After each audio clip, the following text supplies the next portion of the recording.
it is taken from the verse of the Quran in Surah Al-Tahrim, where Allah subhanahu wa ta'ala says, Ya ayyuhalladhina amanu qu anfusakum wa ahlikum nara. O you who believe, save yourselves and your family members from the fire. Save yourselves from the wrath of Allah subhanahu wa ta'ala. Verse number 6 of Surah Al-Tahrim. So, at times what happens is we become from among those who delay when it comes to obeying the instruction of Allah subhanahu wa ta'ala. How is this? We know that Allah subhanahu wa ta'ala has told us to do certain things. We know that success lies in obeying the instruction of Allah subhanahu wa ta'ala. But at the same time, we take our time, we delay. So there are verses that we have recited of Surah Al-Baqarah, verse number 67, where Allah subhanahu wa ta'ala speaks of an incident at the time of the Prophet Moses, may peace be upon him, Musa alayhi salatu wassalam. And Allah subhanahu wa ta'ala says, there was a murder that was committed, and so they were instructed in order to find out what had happened to sacrifice a cow. Allah told the Prophet Musa alayhi salatu wassalam to tell his people to sacrifice a cow.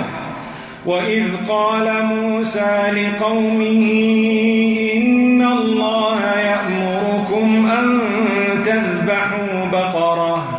And remember, when the Prophet Moses, may peace be upon him, told his people that Allah has instructed you to sacrifice or to slaughter a cow. It was simple for them to say, okay, here we are.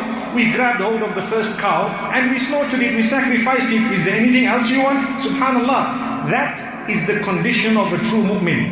A person who loves Allah. When Allah's instruction comes, he doesn't keep on asking so many questions. What happened at the time?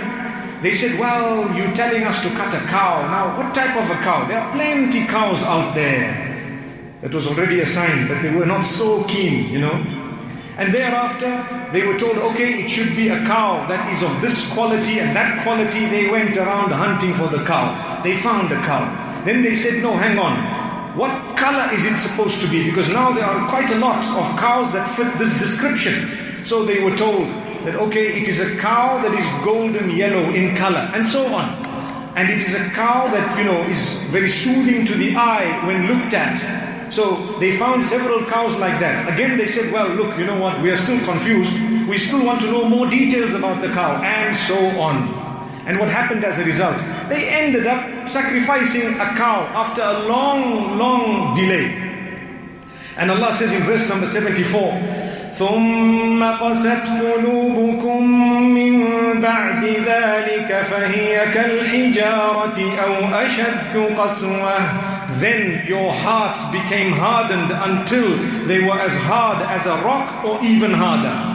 When a person delays in fulfilling the instruction of Allah subhanahu wa ta'ala, the hearts become hard. They require a jolt to soften up again. And this is why sometimes in our lives, when we are far away from Allah subhanahu wa ta'ala, something snaps in our lives, something happens big. Someone dies so close to us, a health matter, suddenly diagnosed with a disease that is huge. May Allah grant us all cure from diseases we have. May Allah grant cure to those who are sick and ill. And may Allah grant rahmah and mercy to those who've passed away. But Allah subhanahu wa ta'ala speaks about it very openly, very clearly.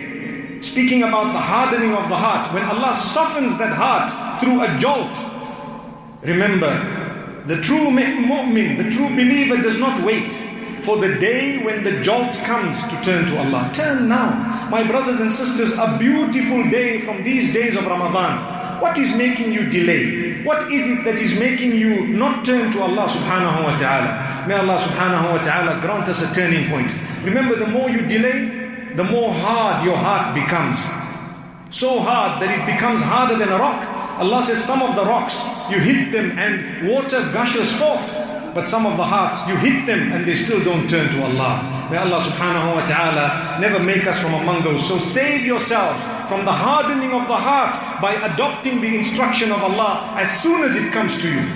Then Allah subhanahu wa ta'ala makes mention of another very, very stern warning. warning regarding a problem that exists today more than ever before.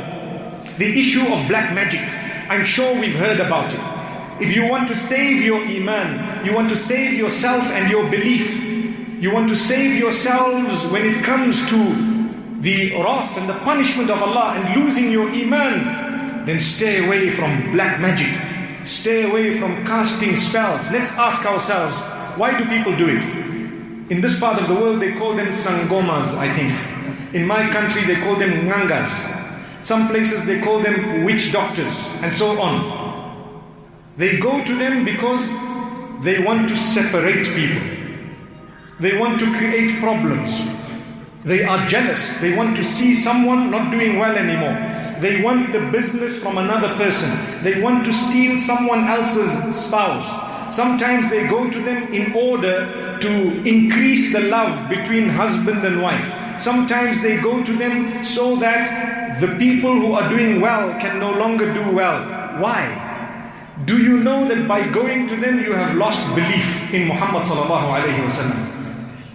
من أتى عرافا أو كاهنا فصدقه بما أخبر فقد كفر بما أنزل على محمد صلى الله عليه وسلم. Whoever goes to a fortune teller, one of these soothsayers, one of these people who engage in this type of fortune telling and magic and so on, and he believes what has to be said by that person, the hadith says they have disbelieved in what was brought by Muhammad sallallahu alayhi wa sallam. They have disbelieved in what was revealed to Muhammad sallallahu alayhi wa sallam. Verse number 102 of Surah Al-Baqarah, Allah says, وَمَا كَفَرَ سُلَيْمَانُ وَلَكِنَّ الشَّيَاطِينَ كَفَرُوا يُعَلِّمُونَ النَّاسَ السِّحْرَ. Sulaiman, may peace be upon him, was not a disbeliever. But the shayateen were disbelievers going around teaching people magic. In one narration and in one tafsir, it is reported that there were two angels, one known as Harut and the other one known as Marut. And they came down in order to test the people by teaching them something and telling them, look, this is not allowed. We want you to know that magic can happen, but it's prohibited. People can be bewitched, but if you cast a spell, you have engaged in polytheism. Man sahara faqad ashrak. I'm sure we've heard the term shirk so many times in the past. The hadith says if you cast a spell, you have committed shirk. You have associated partners with Allah. My brothers and sisters, this is serious. Never ever go to fortune tellers or magicians or people who cast spells and participate in magic, black magic or whatever other magic it may be. It does exist. And we are taught the protection from this. Inshallah, we will see it in verses to come. But at the same time, my brothers and sisters, do not put your iman and belief in Allah at stake. May Allah subhanahu wa ta'ala safeguard us all.